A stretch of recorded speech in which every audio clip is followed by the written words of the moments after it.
Hi అండి, welcome back to my channel. ఈ ఎండాకాలంలో పిల్లలకు చల్లగా ఉండడానికి ఐస్ క్రీమ్లు, మిల్క్ షేకులు ఇచ్చే బదులు ఇలా హెల్దీగా మొలకెత్తిన రాగులతో రాగి జావ చేసి పెట్టండి. ఈ రాగి పిండి శరీరానికి చలువ చేసే గుణం కలిగి ఉంటుంది. ఎండాకాలంలో వచ్చే ఎండ దెబ్బ నుండి కాపాడుతుంది. ముఖ్యంగా పిల్లల ఎదుగుదలకు ఇది ఒక అద్భుతమైన ఆహారం. బొక్కలు కూడా బాగా గట్టి పడతాయి. డీహైడ్రేషన్ నుంచి కాపాడుతుంది.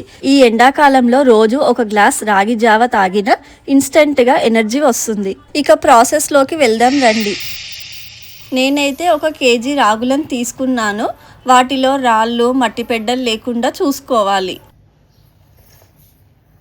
ఇప్పుడు వీటిని 2-3 సార్లు నీట్గా కడుక్కోవాలి. శుభ్రంగా కడిగిన రాగులను అవి మునిగే వరకు నీళ్లు పోసి రాత్రంతా పక్కన పెట్టాలి. అప్పుడే మొలకలు బాగా వస్తాయి. నెక్స్ట్ డే మార్నింగ్ లేచినాక నీళ్ళన్నీ వంపి ఒక కాటన్ బట్టలో ఈ రాగులన్నీ వేసి మూట కట్టాలి. వాటిని ఒక 3-4 రోజుల వరకు డిస్టర్బ్ చేయొద్దు. అప్పుడు మొలకలు బాగా వస్తాయి. మొలకలు వచ్చిన తర్వాత వీటిని నీడలో ఒక కాటన్ బట్ట మీద ఆరబెట్టాలి. చూసారా ఎంత బాగా మొలకలు వచ్చాయో. ఈ మొలకెత్తిన రాగులలో ఐరన్, విటమిన్ సి చాలా ఎక్కువగా ఉంటుంది. ఎముకలు చాలా గట్టి పడతాయి. రక్తం బాగా వృద్ధి చెందుతుంది. పిల్లలకైనా పెద్దలకైనా ఇన్స్టెంట్ గా ఎనర్జీ వస్తుంది. ఈ మొలకెత్తిన రాగులు తడి లేకుండా పొడి పొడిగా అయ్యేంత వరకు ఆరనిచ్చి పిండి పట్టించుకోవాలి. ఈ రాగులను పిండి పట్టిన తర్వాత ఇలా ఉంటుంది. దీన్ని ఒక డబ్బాలో వేసి స్టోర్ చేసుకోవచ్చు. ఈ రాగి పిండితో కేవలం రాగి జావ మాత్రమే కాదు, ఇది పిల్లలకి డైలీ పాలల్లో 1 స్పూన్ కలిపి ఇచ్చేయచ్చు. ప్రోటీన్ పౌడర్ కంటే బలమైనది. ఈ రాగి జావ ఎలా చేయాలంటే, ఒక చిన్న గిన్నె తీసుకొని దాంట్లో ఒక 2-3 స్పూన్ల రాగి పిండి వేసి నీళ్లు పోసుకుంటూ ఉండలు లేకుండా కలుపుకోవాలి. ఇంకో పక్క ఒక గ్లాస్ వాటర్ వేడి చేసుకోండి. అది మసలే టైంలో ఈ కలిపిన రాగి పిండిని పోస్తూ ఉండలేకుండా కలపాలి. మీ టేస్ట్కి సరిపడా ఉప్పు వేయాలి. ఇప్పుడు స్టవ్ సిమ్లో పెట్టి 10-15 నిమిషాలు మసలనివ్వాలి.